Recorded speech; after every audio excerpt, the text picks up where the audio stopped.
So, if things go as planned, Washington guard Markelle Fultz will be selected first overall in Thursday's NBA draft via trade with Boston. He'll join a Sixers squad laced with young talent like Ben Simmons and Joel Embiid. Stephen A. spent a lot of time in the city. Do you trust the process now?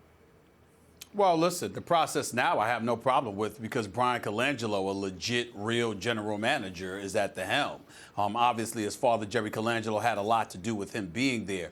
You look at the Sixers hierarchy combined with Brian Colangelo's basketball knowledge, and, you know, I'm comfortable with it. Not that he's going to be flawless and he's not going to make mistakes or anything like that, but he is clearly trying to improve this squad and trying to win basketball games. He's not asking the Philadelphia 76ers fan base to pour money into the franchise by paying for ticket prices, paraphernalia, and things of that nature for a franchise that's losing on purpose, spanning years. And as long as that's the case, I really have no problem with it whatsoever.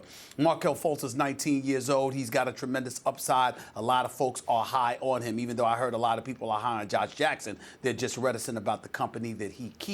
And that, you know, he has a mom that is incredibly loquacious, is not shy about expressing her thoughts and opinion. And I've never met her. I don't know anything about her. So I'm certainly not casting any aspersions on her. I'm just telling you that folks in the NBA circles are saying this is something that had them a bit hesitant about him.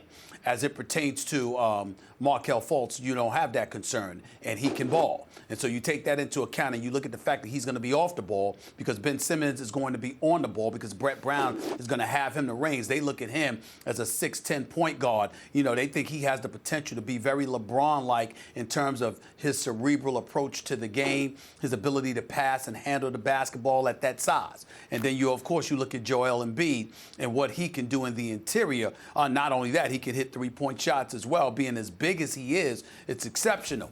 They think the combination of those three put them in a forward direction while at the same time not blowing out expectations to astronomical proportions because obviously they're youthful, they're inexperienced, and it's going to take them some time to learn how to win. So that's what they're going with right now. I can trust that process. I can't trust the process where you're throwing seasons, refusing to bring veterans on the squad, and all you're doing is trying to stockpile draft picks and create cap space, and you're drafting dudes when you know that even they can't play for another year or two. I think that was utterly ridiculous. This is not what's going on here now.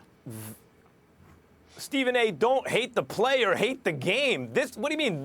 Do you trust this process but not that one? That was all part of this process. This process cannot happen without that process. Cannot. And everyone knew when Hinkie got fired and they brought in Colangelo, Colangelo would unfairly get all the credit for all of Hinkie's good work. This is 100% Hinkie, 0% Colangelo. Colangelo deserves less than zero credit for what's happening right now. 100% Hinkie and then some. This is the process. If you don't like the way the NBA's rules incentivize teams who are truly looking to win championships to tank, then what you're arguing is that the NBA should change their rules. You're not arguing that teams that correctly identify the best way in which to exploit those rules should not exploit those rules. Yes, there must be a fallow period. There must be a period of years where you stink. Ask any fan base, would you like to make the playoffs every year but never have a real shot at a championship? Or would you take a 3 to 5 year hiatus from the playoffs? You're going to stink for most of that time. But when you come out of that, you will have a legitimate shot at an NBA dynasty. Every fan I knew that I grew up with would like the latter. I mean, that's what Hinkie and the Sixers did. So I get it's tough to sell the fan base, hey, we're not going to be good. We're going to kind of intentionally lose for season after season. But it's not like they're doing it just to save money. They're doing it because the rules of the NBA incentivize teams to play that exact game. The game which the Sixers played actually very well, the game which Hinkie got blamed for because he was there for the bad part of the process. And now that it's time to, it's like the, what was it, the hen that baked the bread. I forgot already the children's book. No one wanted to help cook the bread, but everyone wanted to eat. Hinkie cooked the bread, and now Colangelo comes in. Now that we're eating, you like Colangelo, but you don't like Hinkie. Ridiculous. Trust the process. Embiid tells you, and he's right. Well, listen, I can understand where you're coming from in terms of looking at the fact that Colangelo deserves no credit because he's benefiting from the struggles of Sam Hinkie.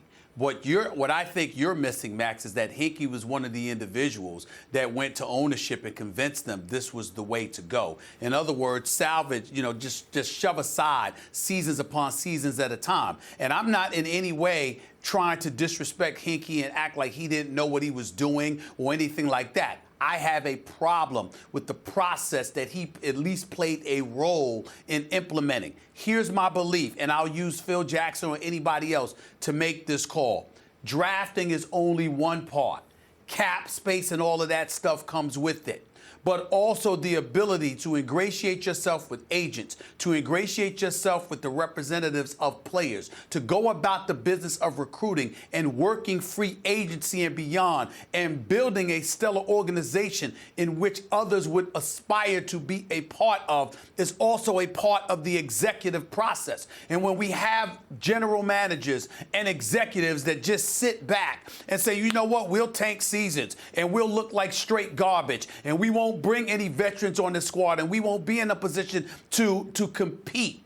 What that does is that creates such a bad environment that even the NBA commissioner had to get involved, which is why Jerry Colangelo ultimately ended up there, because they knew this was so flagrantly disrespectful to a fan base that something had to be done. We don't have time to get into it, but that's the reality of the situation, and that's why I have no problem saying that I hated the process.